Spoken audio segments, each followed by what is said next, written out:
Le 28 février dernier, le cyclone Garance s'abattait sur l'île de la Réunion, faisant 5 morts et 4 blessés, laissant près de 90 000 foyers privés d'électricité et des centaines de maisons détruites. En décembre, c'était le cyclone Chido qui dévastait l'île de Mayotte, causant au moins 39 décès, un bilan probablement sous-estimé. Fin janvier, les inondations dans l'ouest de l'Hexagone contraignaient plus de 1000 personnes à évacuer leur logement dans le seul département de l'Ille-et-Vilaine. En 2022, 60 000 hectares de forêts françaises sont partis en fumée. Durant ces catastrophes très médiatisées, mais aussi lors de leurs multiples interventions au quotidien, l'action de la protection civile, notamment des sapeurs-pompiers, est cruciale. Nous tenons ici à saluer leur engagement sans faille, l'engagement des soldates et soldats du feu. Les catastrophes que je viens de mentionner ne sont hélas qu'une infime partie des événements climatiques extrêmes qui se sont multipliés et continuent de s'intensifier. Face à l'urgence climatique, l'urgence est à garantir que les forces de sécurité civile, donc les sapeurs-pompiers, puissent assurer leur mission dans les meilleures conditions. Or, depuis des années, la sécurité civile fait face à un assèchement de ses budgets, au fur et à mesure que les gouvernements rognent sur les finances locales. L'activité des services départements d'incendie et de secours a bondi de 28,8% entre 2002 et 2021. Pourtant, les moyens sont en baisse. Le PLF 2025 imposé par 49.3 prévoit ainsi des crédits budgétaires dédiés à la sécurité civile en baisse de 5,68%, alors même que les sapeurs-pompiers dénonçaient des moyens insuffisants lors des inondations dans le Nord et dans le Pas-de-Calais en 2023 et 2024. Rappelons que l'État fait reposer sur les collectivités locales la charge de financer la sécurité civile, mais prévoit 2,2 milliards de coupes dans leur budget, ce qui va fatalement se répercuter sur les financements des SDIS. Une baisse qui risque d'augmenter la crise de l'attractivité alors que l'âge moyen des sapeurs-pompiers civils augmente et que les effectifs peinent à se renouveler. La PPL que nous examinons aujourd'hui, si elle part d'une bonne intention, échoue à répondre aux défis rencontrés par la protection civile. Trop souvent, l'engagement des sapeurs-pompiers rime avec sacrifice de la santé ou de la sécurité.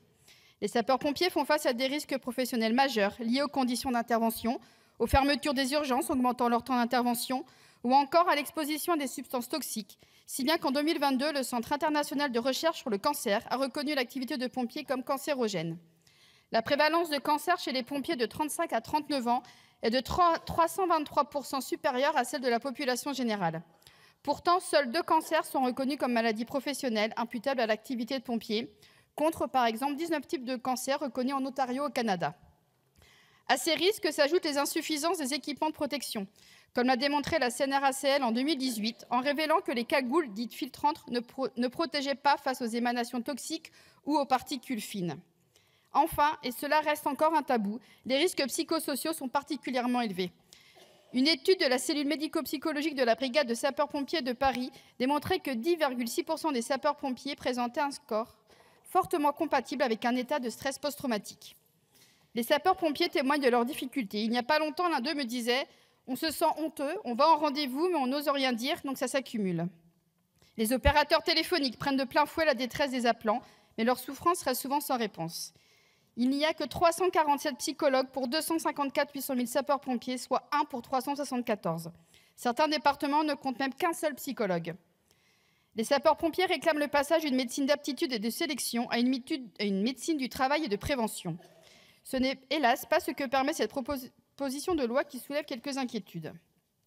Bien que la commission ait amendé l'article 1 en enlevant la mention des actes de réanimation hospitalière, sa rédaction reste imprécise concernant le concours à l'aide médicale d'urgence.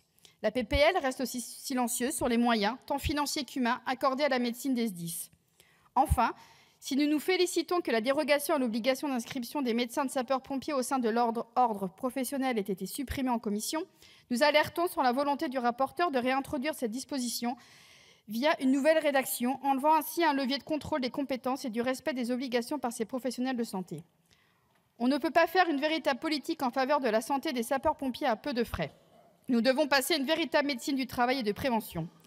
Reprenant le travail de notre ancien collègue Florian Chauche, le groupe LFI proposera des mesures telles que la création d'une fiche de suivi permanent des risques sanitaires et d'un dossier médical unique, ou encore la mise en place d'une banque de données permettant le suivi épidémiologique des sapeurs-pompiers.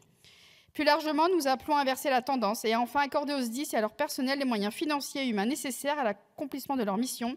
C'est le minimum que nous leur devons.